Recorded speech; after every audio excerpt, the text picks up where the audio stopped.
চোখ রাখবো এবার ভোট সংক্রান্ত অন্যান্য গুরুত্বপূর্ণ খবরের দিকে। আগামীকাল দক্ষিণ 24 পরগনায় ভোট অবাধ এবং সুষ্ঠু নির্বাচন করতে গতকাল থেকে বুথে বুথে মোতায়েন রয়েছে কেন্দ্রীয় বাহিনী। গ্রামে গ্রামে চলছে টহল। গতকাল ডায়মন্ড হারবারের নেত্রা, বাসুলডাঙ্গা, কামারপোল সহ বিভিন্ন জায়গায় টহল দেন জওয়ানরা এবং সঙ্গে ছিলেন ডায়মন্ড হারবার থানার আইসি।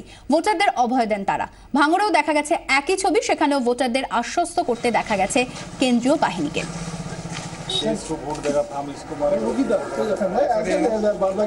আগামীকাল ভোটের আগে আজ ঠিক কি চিত্র এই মুহূর্তে ধরা পড়ছে? আমাদের প্রতিনিধিরা রয়েছেন, ক্যানিং এ রয়েছেন আমাদের প্রতিনিধি সিজার মন্ডল এবং ভাঙড়ে রয়েছেন আমাদের প্রতিনিধি দেবারতী ঘোষ এবং একই সঙ্গে দ্বিতীয় হুগলি সেতু থেকে রয়েছেন আমাদের প্রতিনিধি বিক্রম দাস।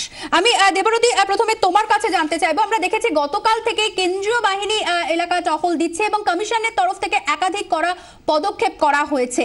ভোটারদের কতটা আশ্বস্ত করা গেছে, ঠিক কি ছবি ধরা পড়ছে?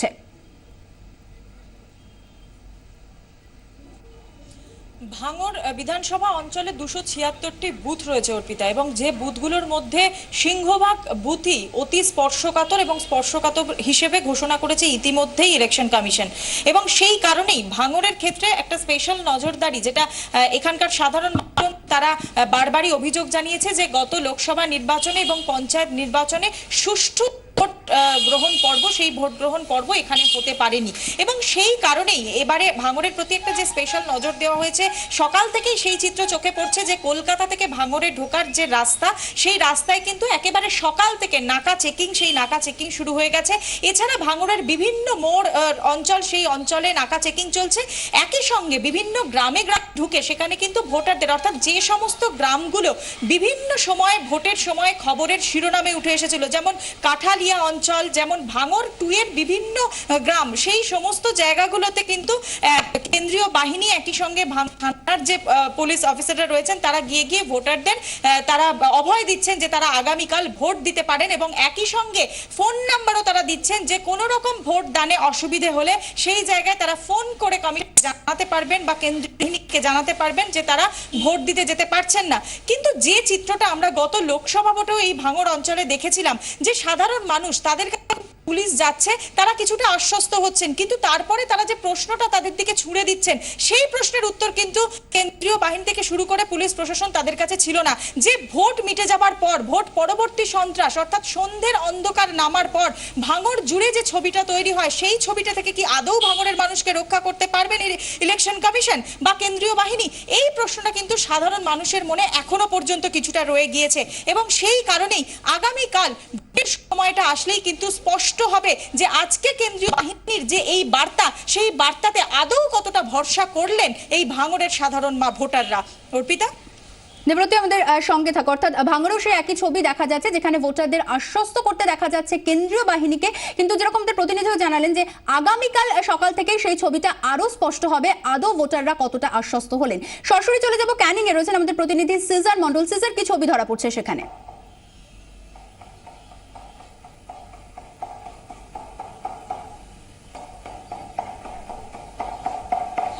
দেখো, দেবারতী যে কথাটা বললো সেটা এখানেও কিন্তু সেই একই ছায়াটা দেখা যাচ্ছে। কারণ ক্যানিং এও একইভাবে কেন্দ্রীয় বাহিনী বা পুলিশের পক্ষ থেকে তারা কিন্তু চেষ্টার কোনো কসুর রাখছেন না। তারা কিন্তু সর্বতভাবে চেষ্টা চালিয়ে যাচ্ছেন ভোটারদের নিশ্চিন্ত করতে, তাদের অভয় দিতে, এবং সেই অনুযায়ী কিন্তু ক্যানিং এর বিভিন্ন যে গ্রাম, প্রত্যন্ত গ্রামগুলোতে কিন্তু কেন্দ্রীয় বাহিনীর টহল বলো, কুইক রেসপন্স টিম যেগুলো, তারা কিন্তু একটা নির্দিষ্ট সময় অন্তর অন্তর তারা গ্রামে ঢুকছে এবং স্পর্শকাতর যে এলাকাগুলো বা যে এলাকাগুলোতে ইতিমধ্যেই বেশ কিছু অভিযোগ এসছে, সেই গ্রামগুলোতে কিন্তু তারা আসছেন।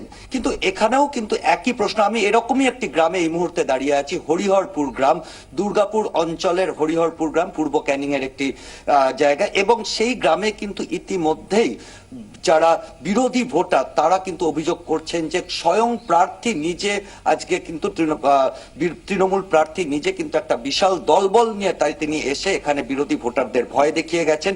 এবং এই গ্রামে আমাদের মনে আছে যে কয়েকদিন আগে সামান্য পোস্টার ছেঁড়া কেন্দ্র করে 8 বছরের একটি ছেলেকে, 8 বছরের একটি শিশুকে কিন্তু ব্যাপক মারধর করা হয়েছিল। এবং সেই গ্রামটা কিন্তু এখনো সেই আতঙ্কের রেশ কাটিয়ে উঠতে পারেনি, যদিও এখানে কুইক রেসপন্স টিম বা প্যারামিলিটারি ফোর্স সেখানে টহল দিয়ে গেছে, তারা এসছেন, পুলিশও এসছে, গ্রামের মানুষের সঙ্গে কথা বলছে, কিন্তু তারপরও কিন্তু এই সমস্ত মানুষের মধ্যে এই ভয়টাই কাজ করছে যে ভোট মিটে গেলে তারপর তারা কোথায় যাবেন, কারণ ইতিমধ্যেই কিন্তু বহু মানুষ রাতে বাড়িতে ঘুমোতে পারছেন না, এমনই অভিযোগ কিন্তু গ্রামের মানুষ করছেন। অর্পিতা, অর্থাৎ সন্ধে নামার পর সেই আতঙ্কের ছবিটা কিন্তু এখনো সাধারণ মানুষের মধ্যে রয়েছে। আমাদের সঙ্গে থাকো সিজার, চলে যাব বিক্রমের কাছে। বিক্রম, কি খবর রয়েছে তোমার কাছে?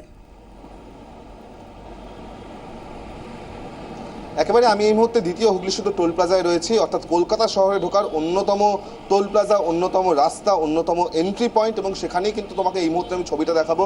তুমি দেখতেই পাচ্ছ যে এদিকে কিন্তু চারদিকে, একদিকে যেরকম কলকাতা পুলিশের আধিকারিকরা রয়েছে, অপরদিকে কেন্দ্রীয় বাহিনীর জওয়ানরা, তারা কিন্তু বিভিন্ন গাড়ি থামিয়ে থামিয়ে এই মুহূর্তে তল্লাশি অভিযান চালাচ্ছে। অর্থাৎ যেই ছবি এর আগে আমরা বিধাননগর কমিশনারেটে দেখতে পেয়েছিলাম, যেই ছবি এর আগের ভোটে অর্থাৎ কলকাতার ভোটে আমরা দেখতে পেয়েছিলাম যে বহিরাগতদেরকে আটকানো, সেই বহিরাগতদের আটকানোর ক্ষেত্রেই কিন্তু কলকাতা পুলিশের এই প্রয়াস, যাতে কোনো রকমভাবে বহিরাগতরা না ঢুকতে পারে, যারা অশান্তি করতে পারে, যারা ঝামেলা করতে পারে, এমন ব্যক্তিরা যারা কোনো রকমভাবে না ঢুকতে পারে, সেই প্রচেষ্টা কিন্তু কেন্দ্রীয় বাহিনী এবং কলকাতা পুলিশের তরফে করা হচ্ছে।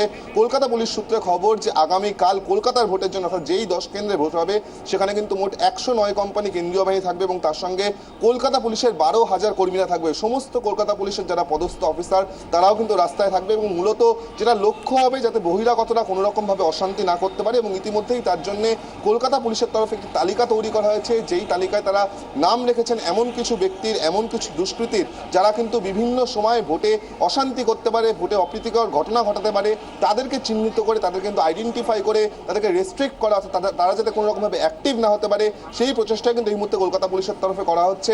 অর্থাৎ আগামীকালের যে 10 কেন্দ্রের নির্বাচন, সেখানে যাতে কোনো রকম কোনো অপ্রীতিকর ঘটনা না ঘটে, সেই প্রচেষ্টাই কিন্তু এই মুহূর্তে কলকাতা পুলিশের আধিকারিকরা চালাচ্ছে।